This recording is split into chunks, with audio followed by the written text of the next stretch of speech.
Si de algo saben las abejas, es de flores. Hay de todo tipo y para todos los momentos. Lo importante no es solo su color, tamaño o forma, sino lo que hace sentir cada una. Y para esos sentimientos trabajan.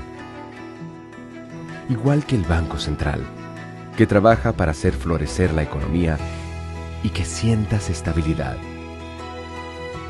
Para ese sentimiento de tranquilidad.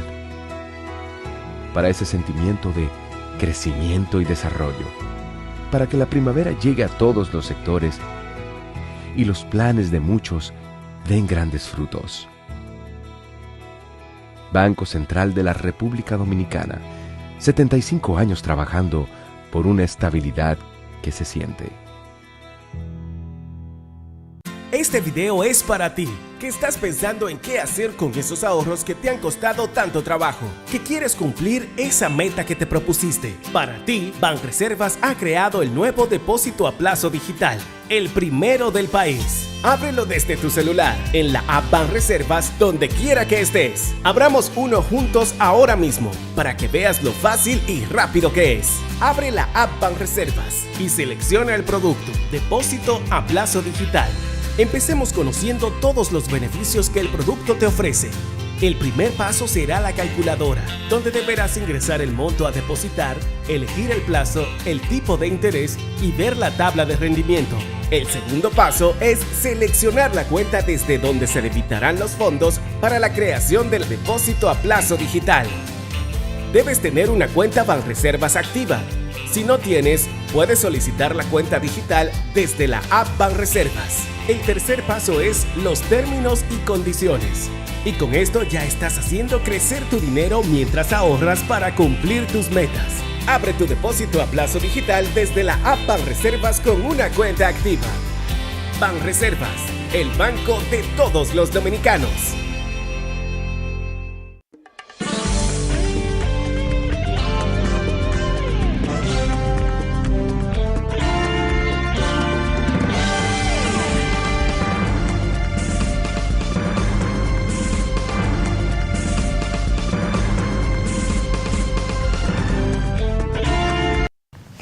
Muy buenas tardes, amables televidentes. Bienvenido a su cita diaria, crepuscular y nocturna en Teleimpacto, que es al final de la tarde despidiendo el sol y comenzando la noche. Ponga su caridad en buenas manos. Apoye el Patronato de Lucha contra el Cáncer de Villa González Incorporado. 809-443-8010.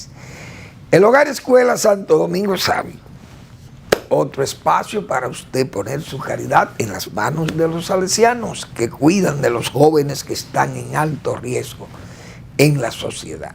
Gente sin oficio y sin beneficio, presas fáciles del crimen, de la delincuencia. Y estos salesianos, verdaderos polinizadores, formadores, los convierten en ciudadanos útiles para el país. Avenida Independencia, casi esquina Avenida General Gregorio Luperón, en el Distrito Nacional, en Santo Domingo, capital de la República Dominicana. Bien, señores, todos estos conflictos, los conflictos bélicos y los conflictos postelectorales, como este caso de Venezuela, ha puesto en evidencia, pienso yo, tanta gente hipócrita, tanto vacío de pensamiento, de firmeza, tanta hipocresía en gente que tiene la cabeza, digo yo, llena de excrementos humanos. No cisca de gato, no, excrementos humanos, así que hay que decir. Porque cuando usted oye gente justificando, por lo menos el caso de Ucrania, tenemos 2 años oyendo eso. Un Putin bombardeando ciudades, bombardeando hasta presas. Señores, una represa. Usted sabe el crimen. No solo el crimen de matar gente, de ahogar gente y arrasar con pueblos completos y zonas, regiones, sino el crimen ecológico. Y eso no es nada. Ir y asomarse a una planta nuclear para protegerse ahí de que eso no se pueda tocar y ellos tener como una especie de control de eso. Bueno, todas las cosas que hemos visto, barrer ciudades enteras, poblaciones barridas, violadas, saqueadas. Bueno, lo que hemos visto de esa guerra de Ucrania no es narrable. Ni siquiera los nazis, que hay que ver lo que era esa maquinaria. Porque esa era una maquinaria que además de asesina, también robaban. Yo no sé por qué ese ejército alemán, pero siempre buscaba obras, pero no robaba bagatelas. Los alemanes salían a buscar obras. Si sabían que en Ucrania habían unas buenas obras por ahí de algún pintor famoso y que estaban en manos de judíos y esa cosa, un museo que hubiera por ahí, entonces los alemanes iban específicamente y se robaban esas cosas porque el jefe de la aviación, de la Luftwaffe, Hermann Göring, era un fanático de las obras de arte y acumularon todo el arte de Europa, se lo robaron los nazis, por donde quiera que invadían. Se salvó España porque Franco fue un hombre muy hábil, se mantuvo alejado de eso. Y en Italia, porque Mussolini se quedó también ahí, los nazis, aunque llegaron allá, pero respetaron, parece. Pero los nazis saqueadores, pero así es el ejército ruso. Y uno ve gente que defienden eso, que defienden a Putin. No sé por qué, o sea, pero ¿qué es lo que un asesino frío, genocida, mata a sus amigos? Bueno, un desastre.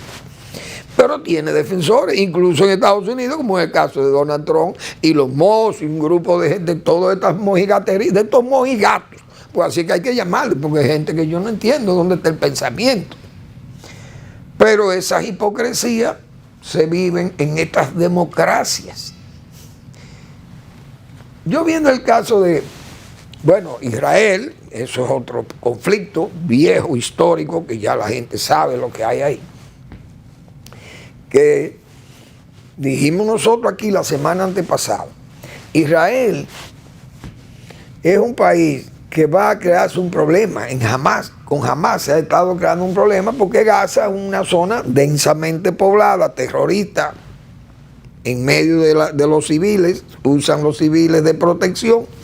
El ejército israelí comienza esos bombardeos enormes allí y no hay duda que los daños colaterales a los civiles van a ser extraordinariamente altos. Decíamos nosotros, esa va a ser una guerra holocaustica para Israel, si sigue peleando esa guerra así. Ahora, ¿qué tiene que hacer Israel? Bueno, si tiene que pelear esa guerra cuerpo a cuerpo, va a perder muchos soldados, pero también va a evitar la muerte de muchos civiles. A pesar de que Israel le dice que abandone la zona, pero no es tan fácil tampoco, aunque uno quiera salvarse y salir de ahí huyendo, como se dice, pero no es tan fácil desplazar familias, cientos de miles de familias, sacar y moverla a un sitio para protegerla de los bombardeos, no es tan fácil. Entonces los terroristas siguen con ellos, también se esconden en la multitud, porque el mejor escondite es la multitud, como se dice. Eso es una guerra peligrosa. Pero decíamos nosotros, el caso del Líbano, de Hezbollah, Israel va a dar primero, porque Israel siempre es un país que golpea primero que el enemigo. El enemigo lo amenaza, pero él lo golpea primero. Irán ya tiene esa experiencia. Y la gente de Hezbollah ahí están. Más de 200 centros de lanzamiento de cohetes fueron destruidos. 100 aviones de Israel. Oigan qué ejército es ese. Y Estados Unidos acaba de venderle 50 aviones de última generación de los F-16, F-15, qué sé yo. Es un país que está preparado para pelear sus guerras con todos sus enemigos que están al lado. Claro, cuenta con la sombrilla norteamericana. Ahora, esos son esos conflictos bélicos que ya lo estamos viendo ahí años en Israel y 2 años en Ucrania, que es una barbaridad. Ahora, este caso de Venezuela, que tenga defensores, dique de gente de izquierda y comunista, que se atrevan a decir que avalan el triunfo. Felicitamos a Maduro por su triunfo, señores, pero por Dios. Pero respeten por lo menos, respeten la democracia. Yo siempre tengo que mencionar a Winston Churchill. El peor sistema de gobierno, decía Churchill, es la democracia, con excepción de todos los demás. Es decir, estos comunistas, o de izquierda, qué sé yo, o izquierdistas melódicos, porque usted lo ve bebiendo ron y bailando bachata y haciendo muchísimas cosas típicas del sistema capitalista, pero son de que comunistas. Pero hay un sistema acomodaticio. Bien. Este caso, por ejemplo, en Santo Domingo, vimos el caso de un ministro del gobierno. El gobierno dominicano con una posición firme, regional, y hay un ministro de izquierda que se dice llamar de izquierda o comunista, y el hombre es de que el enlace, y entonces tiene una opinión contraria a la opinión del gobierno, de su mismo gobierno. Eso, la democracia, y en un gobierno democrático, y el presidente Abinader, demócrata, no cancela un ministro de su gobierno porque haga eso, sino que el ministro, si es un tipo serio, tiene que renunciar. Usted renuncia al cargo que usted tiene, usted dice, señor, con todo el respeto que me merece el presidente Abinader, porque me ha distinguido con un cargo el cual ocupo y que sirve para mantener siempre la amplitud de los, qué sé yo, ideológica, para que convivamos entre todas las fuerzas políticas, etcétera, etcétera. Bien, pero usted tiene que renunciar, porque usted esas cosas, usted tiene que respetar, no es a Luis Abinader, sino a la democracia. Miren, yo estoy contrario a esa opinión del gobierno dominicano. El gobierno dominicano se ha sumado a 10 gobiernos más para negarle calidad a ese triunfo del señor Maduro. Y como un señor que se haga llamar de que ministro de ese gobierno tenga una opinión disidente de la del propio gobierno, de la que él forma parte, de ese gabinete que forma parte, usted tiene que renunciar para que no lo tengan que sacar, no lo voten, porque la democracia es respetuosa de eso. Pero le da el espacio de que usted renuncie. Bueno, me solidarizo con el verdugo, con el dictador de Venezuela. Por tanto, renuncio a la, porque este es un gobierno democrático y aquel es un gobierno dictatorial. Pero no siguen, porque el oportunismo y la logrería es parte del negocio. Eso por poner ese caso. Pero hay periodistas, que yo veo gente que se hace llamar y que periodistas y comunicadores, que en Venezuela se morirían de hambre si no son defensores de Maduro, como en Cuba. Se morirían de hambre o terminarían presos si opinan contrario. Y aquí le exigen a la democracia todos los respetos habidos y por haber. Ese caso de Venezuela ha traído algunas opiniones que yo veo en la prensa y los leo en las redes. Y usted oye expresiones, por ejemplo, este expresidente selvático, digo yo, el indígena, el selvático de Bolivia, el señor Evo Morales, felicitando el triunfo del señor Maduro. Bien. Y lo ideológico con el dictador, porque las dictaduras son malas, las de derecha, pero las dictaduras de izquierda son agradables, son buenas para ellos. El presidente de Cuba dice que nosotros somos guiados y manipulados y pautados por Estados Unidos y que por eso actuamos así. Como una especie de borregos, que el gobierno dominicano se suma a 10 borregos más y aparecen 11 naciones de América Latina democráticas, sus regímenes democráticos electos, mientras el de Cuba tiene 65 años y el pueblo no sabe ni votar. No sabe lo que es unas elecciones en Cuba. Y el presidente de ese país nos insulta a nosotros diciéndonos que no, eso es Washington, y él le vende el territorio al genocida de Rusia o a los dictadores de China o de Norcorea y le sirve el espacio o a Maduro. Es decir, un país como Cuba, de una línea política tan desacreditada como es el castrato, que vivió del chavato y del madurato, viviendo como una especie de colonia, hacer de Venezuela una suerte de colonia de Cuba, de otra colonia. Increíble. Entonces, cuando uno ve esas opiniones, verdaderamente no tiene... Pero un país como Cuba, que yo recuerdo, señor, el castrato para vivir hacía cualquier cosa. Salinas de Gortari salió huyendo de México por delincuente. Y en Cuba el castrato lo esperó con los brazos abiertos a cambio de que pagara dinero por su estadía. Robert Vesco, otro delincuente que salió huyendo de los Estados Unidos y se refugió donde Fidel Castro, y ese lo secó. Le quitaron todo el dinero y que murió pobre allí, Robert Vesco, un delincuente norteamericano. Es decir, eso es Cuba.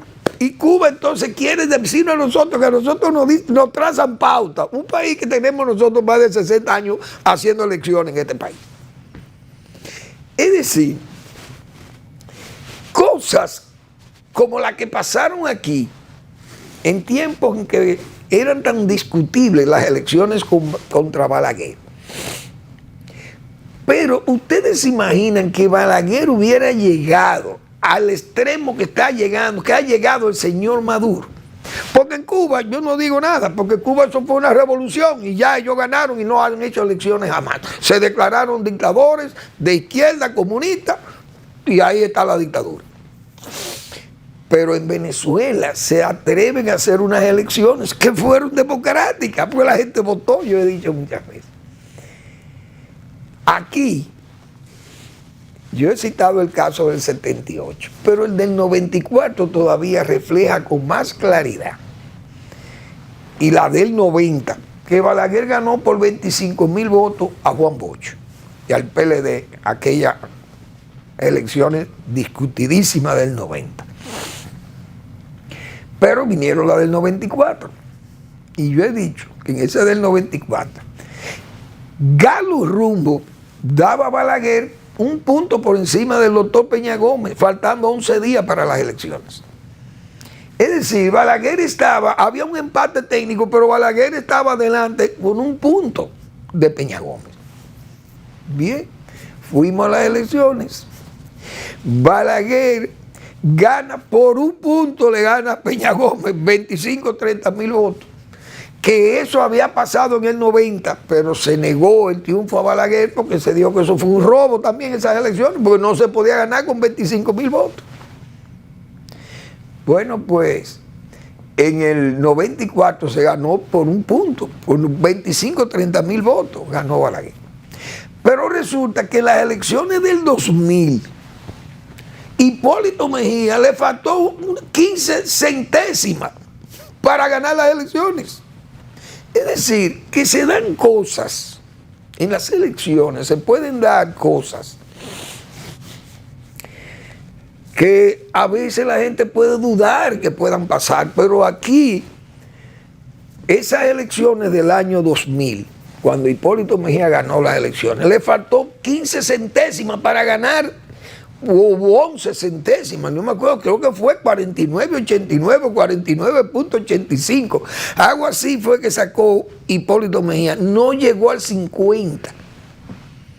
Es decir, que irata, yo digo que el conteo fue tan serio esa vez, porque es decir, un funcionario ni siquiera tenía que ser corrupto, ni vendidos, si le hubieran concedido ese 50+1 a Hipólito Mejía. Pero contar eso y esa situación podía llevar a tener que celebrar una segunda vuelta en el país. No se hizo, porque Balaguer fue juicioso y dijo que eso no era ridículo ir a una segunda vuelta con una situación como la que acababa de pasar. Pero fíjense bien, 15 centésimas hacían posible evitar que Hipólito Mejía ganara en primera vuelta y tuviera que ir a una segunda vuelta. Era una molestia, tal vez vista así, pero si hubiera habido un acuerdo del PLD y de Balaguer, era posible hasta ganarle a Hipólito Mejía. Y la diferencia apenas fueron 15 centésimas para el triunfo. Entonces, ya en el 94 se declaró fraude colosal aquello.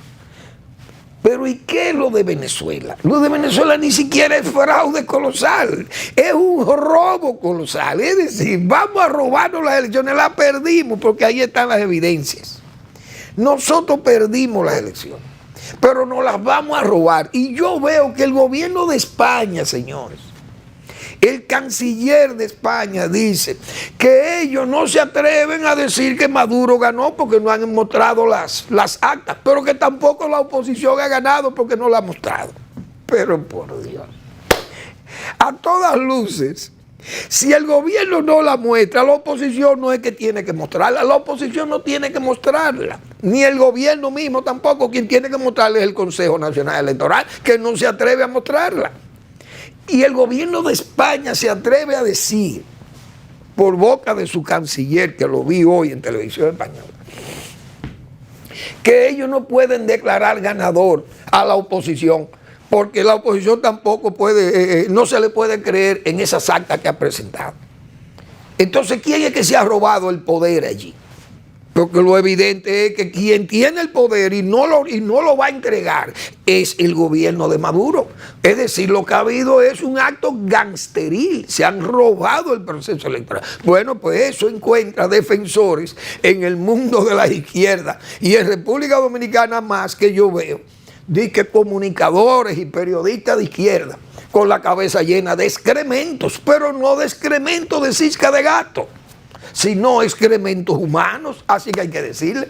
Vamos a la pausa.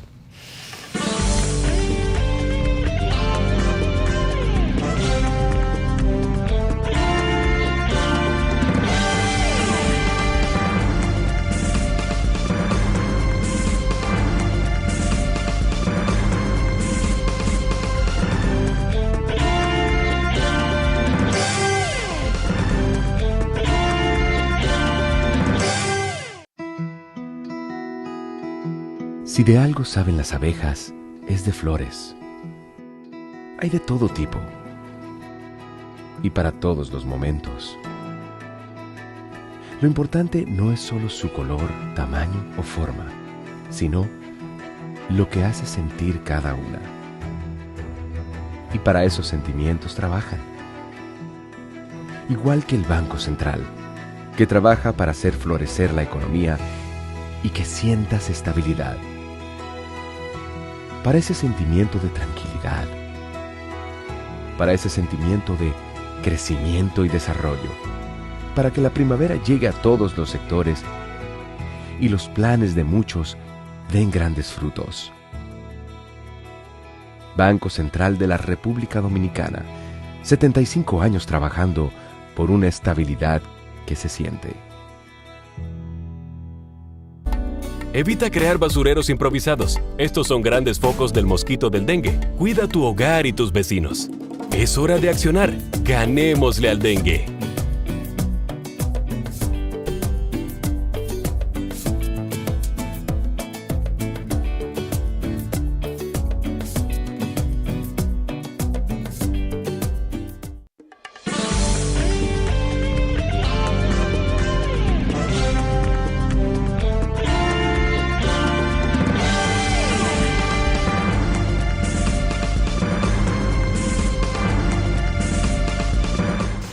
Yo creo que el contador de votos más serio que ha tenido este país se llama el doctor Morel Celda. Manuel Ramón. ¿Cómo que él se llama Morel Celda? Yo creo que es Manuel Ramón, que se llama el doctor Morel Celda. Yo creo que ese es el mejor contador de votos que ha tenido la República Dominicana. Porque, señores, ese hombre y su equipo de la Junta Central Electoral nombrada, una junta que fue nombrada con los senadores borrachos, El Senado lo dirigía el PRD. Ramón Alburquerque, que era el presidente del Senado en esa época, borracho. Dijeron, estos son los que vamos a nombrar, un comité del PRD. Por encima de Balaguer y de Leonel Fernández, señor. Y Leonel Fernández y Balaguer publicaron un documento público, una página entera de un periódico, protestando esa Junta Central Electoral, imagínense ustedes. Pero hay que decir que Manuel Ramón Morel Celda, el presidente de esa Junta, es el hombre más serio como contador de votos que ha tenido este país, digo yo. Porque ese señor tiene que haber contado 20 veces todos esos benditos votos que le echaron el pueblo dominicano, le echó por Hipólito Mejía, tratando de conseguir ese punto 15. No, ese hombre anduvo, me imagino yo, que buscaron por todos los rincones. Pero eso se llama contar los votos, eso se llama tener las actas, no alterar las actas, que después se alteraron, esa misma junta, cuando el famoso palito de Santiago, aquel caos, porque esa era una junta que tenía demasiado defecto, nació con demasiado defecto, enferma, pero esa vez del conteo de esos votos mayores, hay que decir que Morel Celda contó eso 20 veces buscando esas 15 centésimas, para darle el triunfo a Hipólito Mejía y no depender de la voluntad de Balaguer, que quedó tercero, y fueron la gente del PLD buscando el apoyo de Balaguer, y Balaguer dijo que no, que ya Hipólito había ganado. Es decir, que esas cosas pasaron aquí, pero en Venezuela se han robado las elecciones, y aquí tuvimos en el 78, lo hemos dicho otra vez, cuando el doctor Marino Vinicio Castillo, que ha citado eso ampliamente, ese caso, fue esa noche a la casa de Balaguer, la noche que se paró el conteo de los votos en la Junta Central Electoral, y fue con altos oficiales del ejército que en ese momento estaban, y de la Marina, que estaban fueron los ejecutores de ese golpe, o de ese cuasi golpe de Estado, o golpe de mano, vamos a llamarle a las elecciones en esa oportunidad. Como el beneficiario de esa parada, de ese stop, era Balaguer, entonces hubo una llamada que el doctor Castillo lo ha referido otra vez, que llamó el general Guarión Estrella al sitio donde ellos estaban, no sé si era en la jefatura del ejército o en la jefatura de las Fuerzas Armadas, y habló con el doctor Marino Vinicio Castillo. Vincho, ustedes han contactado a Balaguer para esa situación que se está presentando. Y el doctor Castillo dice, no, pues vayan donde Balaguer, porque Balaguer él es el que tiene que decir qué es lo que hay o qué es lo que quiere. Cuando llegan allá, señores, ese es un general del ejército dominicano, que en paz descanse, Guaro Estrella, hombre serio. Y el doctor Castillo, cuando fueron donde Balaguer dijo, eso es antihistórico. Usted oyen comunistas dominicanos y pseudo comunistas de Venezuela, que lo que son es gángsteres políticos, que se han robado unas elecciones. Aquí, eso era lo que se había planteado en el 78, vamos a robarnos las elecciones porque perdimos, vamos a robarnos las elecciones. Pero Balaguer ha dicho, no, eso es antihistórico. Vincho, encárgate tú y cuídate. Pero eso es antihistórico. Eso era lo que tenían que decir los delincuentes de Venezuela. No, mire, cuenten sus votos. Busquen las actas y cuéntenlas. Y si perdimos, perdimos. Pero lo que ha habido es un robo vulgar en Venezuela. Hay que poner la cosa bien clara, porque aquí esto está lleno de hipócritas, repito. Estos comunistas dominicanos no son comunistas nada, lo que son logreros y oportunistas, todos, o la gran mayoría, porque hay gente seria también. Bien. Bueno, pues, señores, el caso de de Estados Unidos también, Donald Trump, bueno, logró sumar a Robert Kennedy, un demócrata, y esa familia Kennedy muy emblemática, icónica de los Estados Unidos. Pero este señor parece que tiene problemas mentales. Ese señor no anda bien del juicio, porque los Kennedy fueron demócratas. Podían ser muy demócratas o muy liberales, muy avanzados, pero no abandonaban el Partido Demócrata. Pero este señor ha perdido el juicio. Se une a él, a Donald Trump, para compensar, pienso yo, esa decisión que ya se ha tomado bien atrás con los republicanos que no quieren a Trump. Y Donald Trump ha querido explotar, pienso yo, esta figura del señor Robert Kennedy como un demócrata para sumar a los demócratas pro Trump, que no son muchos y no deben ser muchos, porque que Donald Trump ni los republicanos lo quieren. Entonces, no es lo mismo Robert Kennedy que diga que es un hombre que no tiene pegada, porque no es un político serio en los Estados Unidos, no tiene, en el Partido Demócrata no es igual que sus tíos o su padre, que fueron gente con un nivel político y de respeto en la sociedad norteamericana, que estaban por encima de todos estos muñecos como Trump y todo, que lo único que tiene Trump es que tiene dinero. Pero todo esto Elon Musk y toda esa gente, lo único que tienen es dinero, pero ahí no hay calidad política en esta gente.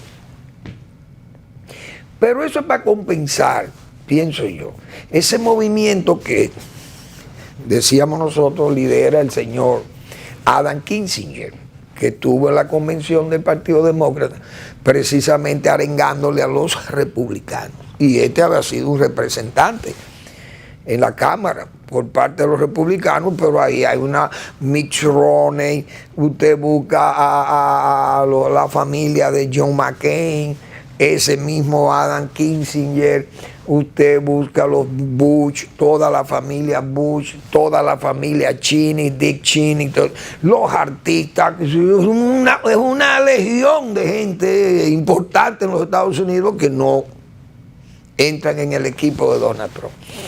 Y de esos republicanos, toda la familia de Ronald Reagan, la familia de ¿cómo se llama de Gerald Ford y toda esa gente, son toda gente, nadie de esa gente va donde Trump, ni salen con Trump. Pero la verdad es que esa política de Estados Unidos se va a poner, porque estamos viendo ese caso también vi el caso del Papa Francisco. Aquí nosotros hemos dicho, este es un programa que nosotros nos atrevemos a decir muchísimas cosas. Y al Papa Francisco nosotros hemos dicho que si hubiera estado en los tiempos de la Edad Media o más para atrás, el Papa Francisco se hubiera declarado un papa, un antipapa, digo yo. Porque el Papa Francisco ha actuado en algunas ocasiones como un antipapa. Sus posiciones tan disímiles, raras, ese asunto de los matrimonios de los gays, sus posiciones políticas, ha sido chavista. Miren cómo se ha escapado de hablar de Venezuela, ni habla del caso de Venezuela. Sabiendo que en Venezuela viven asesinando muchachos, jóvenes, decenas de miles de apresados, gente haciéndole de todas las barbaridades, asesinando gente por donde quiera, violando los derechos de la gente. Y el Papa Francisco no ha dicho: esta boca es mía. De Latinoamérica, de su área, de su región, sabiendo que nosotros somos católicos. No, entonces, para meter más la pata o ser más sincero con su ideología comunista, que el Papa es un Papa comunista, no como Trump, que le dice comunista a Kamala Harris, y a los demócratas le dicen que es comunista. Yo no entiendo esto. Pero el Papa Francisco, que se atreva a pedirle a los ucranianos que respeten la libertad religiosa de la iglesia de Moscú en Ucrania. Pero el Papa Francisco no sabe que en el 2019 o 2017, la Iglesia Ortodoxa Ucraniana se separó de la Iglesia Ortodoxa Rusa. Pero el Papa Francisco tiene que saber eso, que incluso los rusos violaron hasta el santuario más famoso de los ortodoxos, que es el santuario de Kiev. Pero además que Kirov es un delincuente, el patriarca ruso, un multimillonario, calieo, espía, y al mismo tiempo es un putinista enfermo. Apoya el crimen, apoya todos esos robos y todos esos actos violentos de Putin y la invasión a Ucrania. ¿Y cómo usted le va a pedir a Ucrania que acepte que el patriarca Kirov, que es un delincuente, vaya o mande su gente o le pida a Ucrania que le acepte esa religión? Él sabe bien que esa religión ortodoxa Rusia la lideraba, pero eso se lideraba en Rusia cuando la Unión Soviética desconocía esa iglesia, ateos. Esa iglesia rusa, eso estaba muerta en Rusia, apenas se hacía sentir, tal vez en la zona más lejana, pero el régimen comunista no aceptaba eso. Y Ucrania, después de la guerra, después de todos esos problemas que ha tenido con Rusia, desde el 2008, renunció a ser una iglesia dependiente de la iglesia de Moscú y se hizo independiente, ortodoxa independiente. Pero eso venía desde Constantinopla, desde el siglo XV. ¿Y cómo el Papa Francisco se atreve a sugerirle eso a Ucrania? Es decir, un Papa Francisco que luzca pro Putin. Pero eso es increíble. Entonces, las sospechas son claras, digo, es un antipapa. Yo estoy seguro que San Hipólito, que fue el primer antipapa de Roma, hizo menos. Porque aquel fue un hombre que sus decisiones tendían a ser cismáticas en la iglesia. Y se declaró antipapa, se le declaró como antipapa. El Papa Luna, creo que ese era catalán, el Papa Luna, pero fue declarado antipapa. Otro antipapa fue Félix XV o Félix V. El Papa Félix V fue declarado antipapa, fue el último de los declarados como antipapa en el siglo XIV o XV por ahí. Y ahora digo yo, Francisco, el Papa Francisco, sí, si estuviéramos en esos tiempos, hace rato que lo hubieran declarado como un antipapa. Una vergüenza, verdaderamente una vergüenza para la iglesia latinoamericana y la iglesia católica del mundo. Que aquí somos demócratas, nosotros. Eso hay que estar claro. Bueno, aunque hay un escándalo en Europa también, ese apresamiento del señor Duró, pero es que Duró es un calié de la KSB, de la KGB de Rusia, el FSB de Putin. Y ese Telegram, esa es una aplicación que la usa el ejército de Rusia. Es decir, esa inteligencia francesa tiene que andar hurgando a ver qué es lo que se mueve ahí. Todos esos espías que tiene Putin en Europa se mueven con esa red. Ese es una especie, yo creo que ese es el WhatsApp ruso, el Telegram. Y hay que ver dónde va a terminar, pero seguro que los servicios de inteligencia de Occidente están en eso. Bueno, entonces, cayendo en el gobierno dominicano, hoy se le dio inicio al año escolar. Una derrota, dice Manuel Fernández. Inaceptable. Y en forma inesperada, cuando en forma inesperada, vamos a decir, faltando una semana para abrir el año escolar, el ministro dice, o se señala, no sé si la ADP o el mismo ministerio admitía que habían 330,000 estudiantes que iban a estar fuera de las aulas, porque no hay aula. Hoy, yo creo que hay una imagen que tengo ahí, la imagen del Listín Diario, no sé si Eri la tendrá por ahí, de la la portada, miren esa escuela. ¿Ustedes creen que esa escuela es el mejor ejemplo de la deficiencia del gobierno? Porque esa culpa es para el gobierno, lamentablemente. Presidente Abinader, es a usted que se le pega eso, esa fealdad. ¿Ustedes creen que una escuela en ese nivel de construcción debe estar en esas condiciones sin terminar cuando hoy tenemos 330,000 niños sin aulas? ¿Cómo es posible? Eso es una derrota para el gobierno que hoy se vanagloria el gobierno de hacer la apertura del año escolar. Miren en las condiciones que están esas escuelas que se iniciaron en los gobiernos de Danilo Medina y miren eso. Señores, esa portada del Listín hoy retrata de cuerpo entero lo que ha sido una deficiencia gubernamental. Es decir, eso es decepcionante, pero no solo decepcionan los padres y tutores de los niños, sino que decepciona al pueblo de un gobierno que ha sido inefectivo, ineficiente, con un presupuesto que hoy también en ese mismo titular del Listín aparece, porque es que tiene, señores, son dos titulares con el mismo problema. 2 billones de pesos ha manejado la educación pública. Billones. Óigase bien. Billones, que son millones de millones en los 11 años que tiene el 4% que se ha aplicado. Eso es una barbaridad. Ahí está el titular del Listín Diario.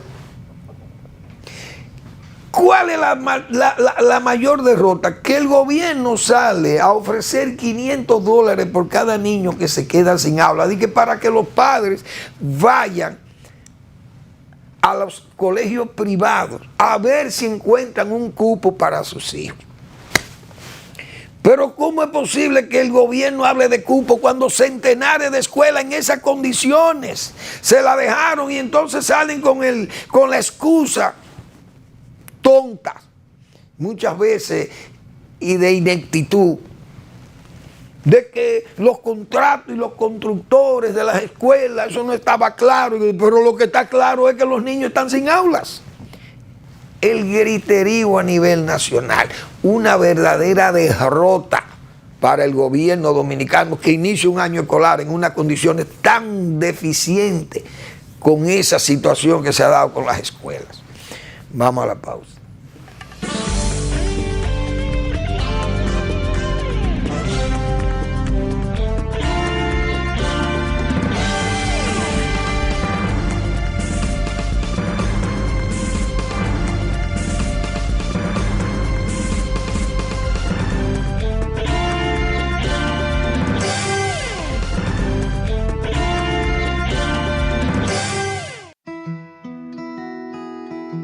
Si de algo saben las abejas, es de flores. Hay de todo tipo y para todos los momentos. Lo importante no es solo su color, tamaño o forma, sino lo que hace sentir cada una. Y para esos sentimientos trabajan. Igual que el Banco Central, que trabaja para hacer florecer la economía y que sientas estabilidad. Para ese sentimiento de tranquilidad, para ese sentimiento de crecimiento y desarrollo, para que la primavera llegue a todos los sectores y los planes de muchos den grandes frutos. Banco Central de la República Dominicana, 75 años trabajando por una estabilidad que se siente. En caso de que los síntomas de dengue empeoren con vómitos frecuentes, dolor abdominal, desmayo, mareo o mucho cansancio, acude de inmediato a tu centro de salud más cercano y toma las medidas de precaución necesarias para ti y tu familia. Es hora de accionar. Ganémosle al dengue.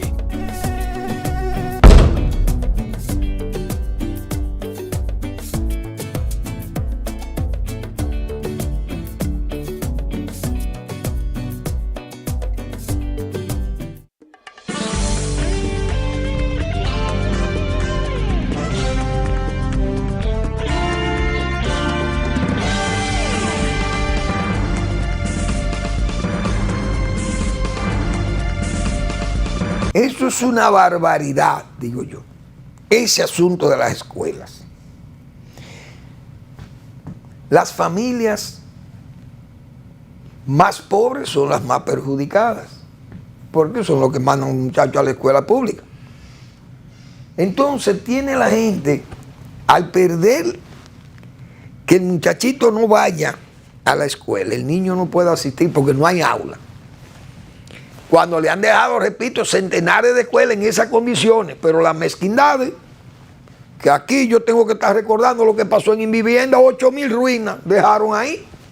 El gobierno de Salvador de Blanco, 8.000 ruinas o 9.000 ruinas. Apartamentos iniciados, uno a nivel de piso, sin ventanas, otro, las zapatas.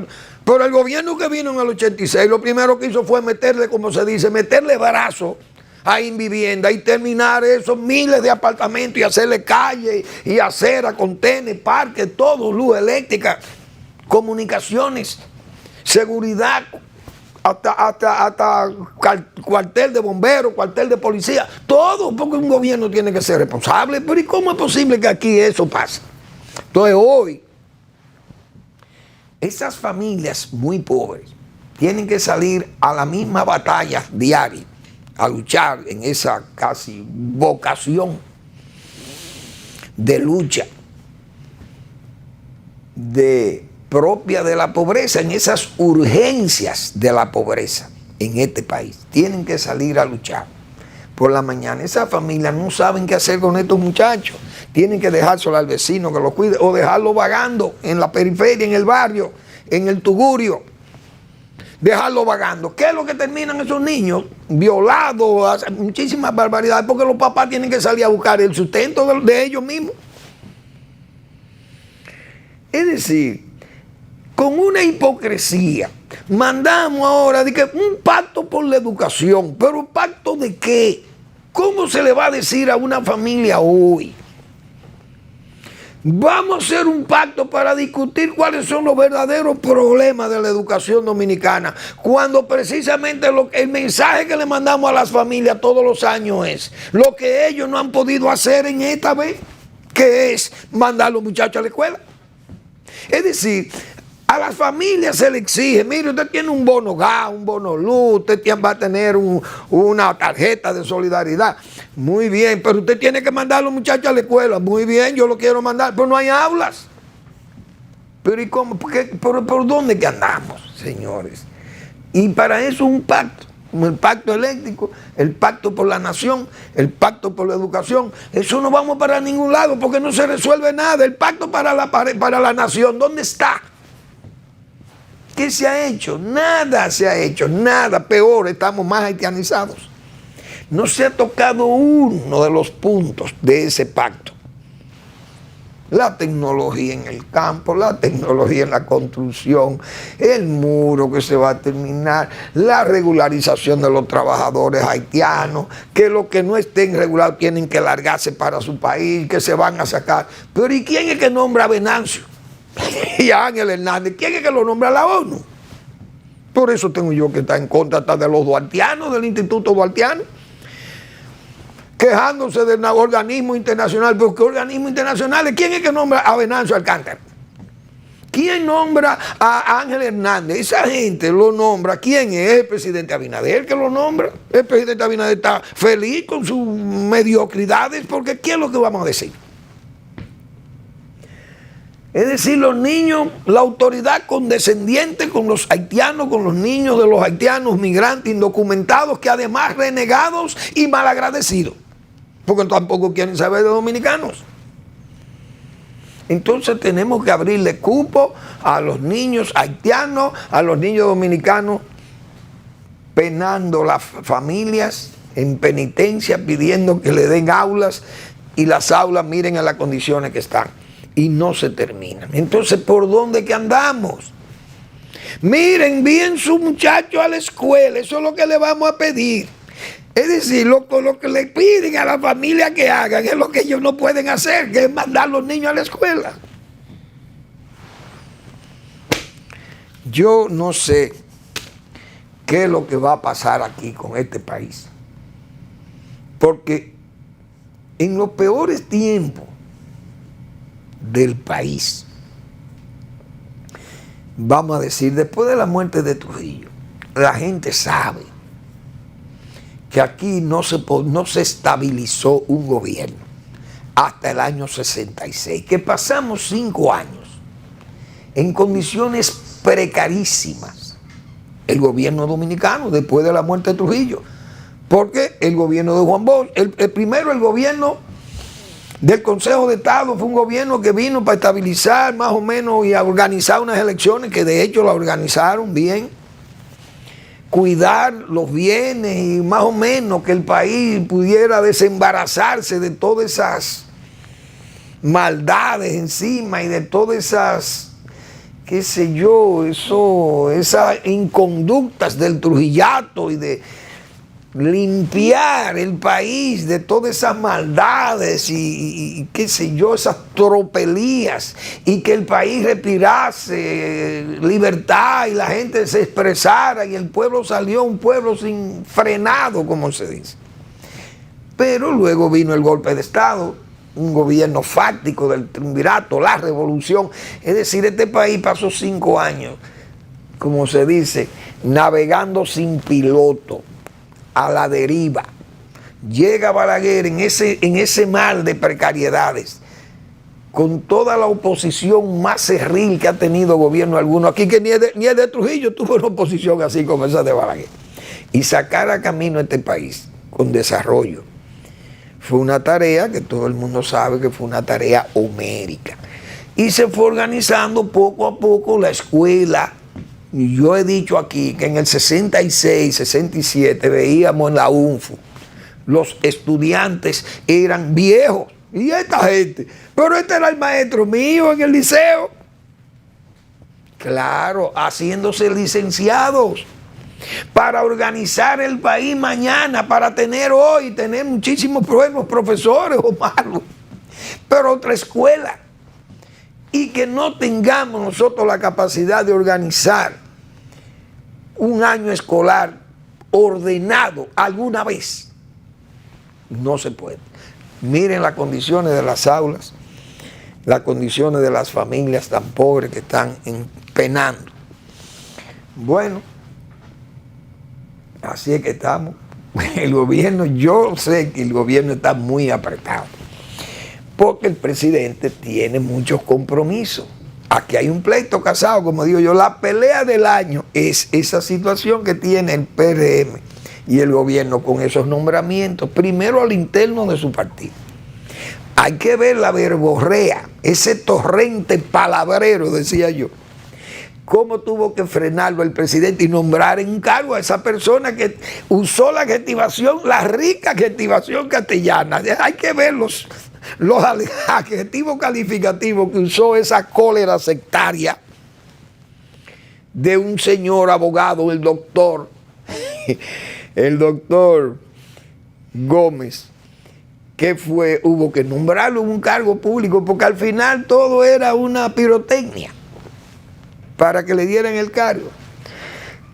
Y el presidente parece que, como tratando de apaciguar los furores, nombró a Valentín.